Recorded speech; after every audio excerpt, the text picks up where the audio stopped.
Yeah, these are four practical ways that we can give empathy to others, and also that we can ask for the empathy that we need from safe people. So the first A is you ask someone, "How are you feeling? Tell me what's going on in your life. I want to understand." And so that is a powerful expression of heartfelt care when we show interest, when we're curious, when our heart is soft and we listen. The second A is attuning to the emotions. So as we listen to someone share, we're paying attention to their body language and to their tone of voice and to their face. And we're listening for the emotions that are under the surface that they might be experiencing. And then we put words to that. We're tuning in, we're connecting, we're hopefully bonding and comforting that emotional place that's underneath the thoughts.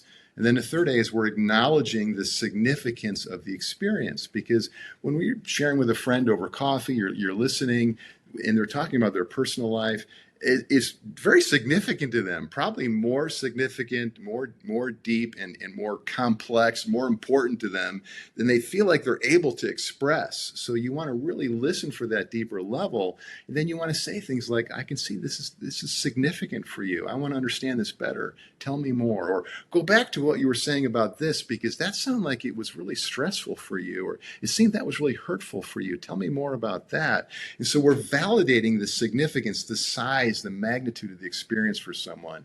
And then the fourth A is affirming the strengths.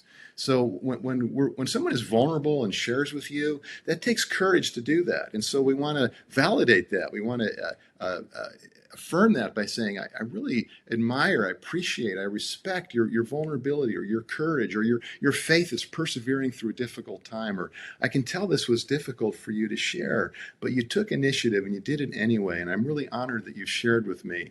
And so when we offer these sorts of affirmations when someone's been vulnerable, it really builds people up.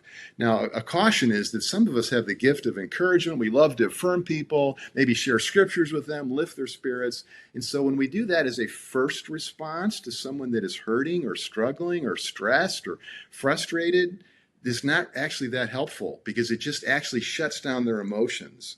And so that's why this is the fourth A of empathy, not the first one. Because if you lead off with that, it's actually not going to be empathetic.